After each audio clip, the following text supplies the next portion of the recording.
Now, when it comes to education, do we want more choice or do we just need better schools?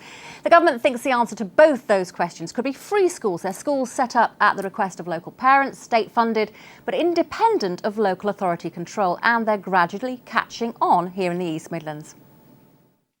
It was a slow start for free schools in the East Midlands. First in 2011 was the Krishna Avanti Primary School in Leicester. In 2012, the pace picked up with the Al Medina School in Derby, the Derby Pride Academy and the Stone Soup Academy in Nottingham.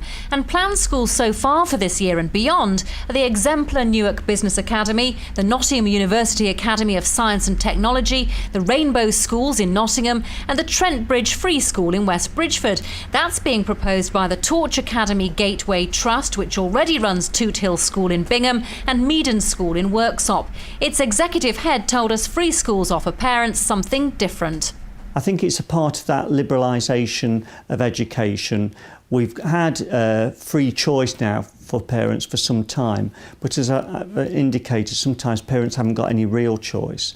And so it's about parents deciding what schools will be put into place rather than local planners. And we hope that there'll be hubs of exciting learning where children have got very clear goals, high aspirations, high activity, not only in classes but also in all the extracurricular activities we want them to engage in.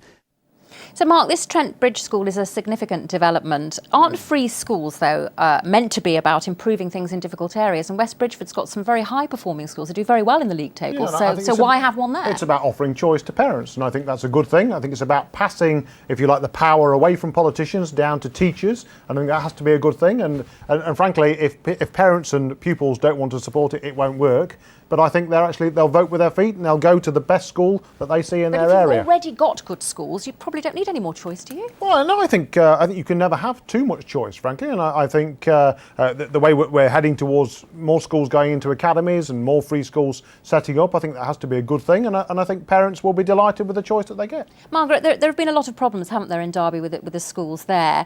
Could free schools be the answer for the city?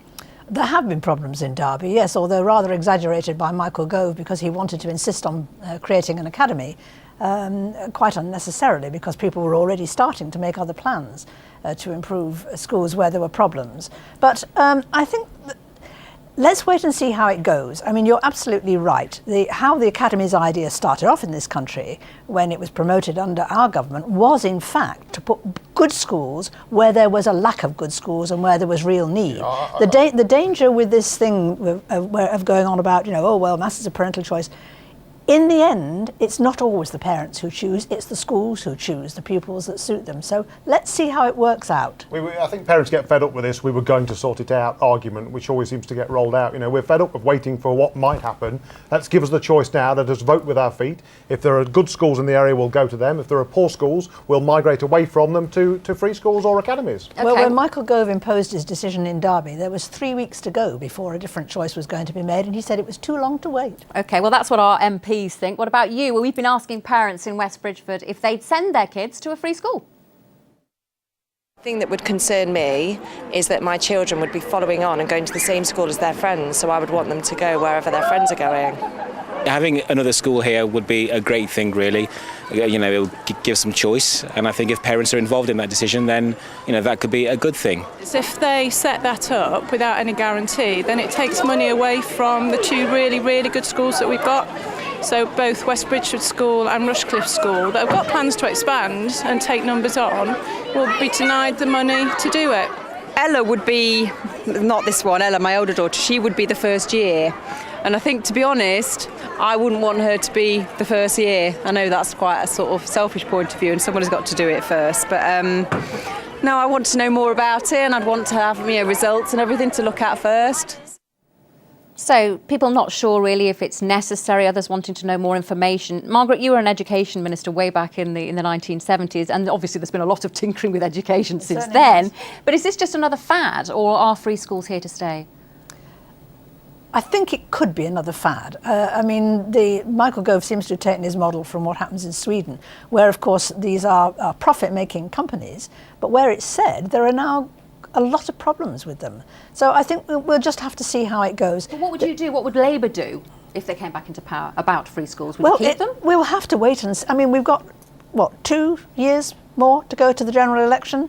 We'll have to see what the position is then, how things are going. What we will not want to do is to disrupt good educational provision. Well, Stephen But Twigg whether actually... it'll be like that in the end is another matter. Stephen Twigg, Shadow Education Secretary, actually told this programme last year that they wouldn't abolish free schools, but they wouldn't build any more. So that's his position. Yeah. I think that's an ambition that they're going to work, and they know they're going to work. And once you've got the genie out of the bottle and parents have got that choice and they can see how well it's working, you'll never get the genie back in the bottle. It's clear, though, isn't it, that parents have got some concerns about this. And obviously the schools and head teachers in West Bridgford, for example, one of the schools that we're talking about there, are worried about the impact it'll have on them. Take resources away from them is one thing, isn't it, which they don't want to lose.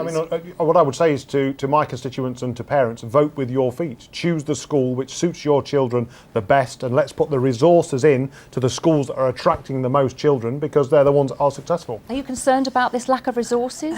Well, I'm very concerned about competition for inadequate resources. And, you know, I take your point entirely, Mark, and it sounds lovely, and everybody says, oh, yes, great, we'll all go to the good schools. But if you're not careful, and this is why it matters to look at the whole area, not just school by school, you end up with a real sink school.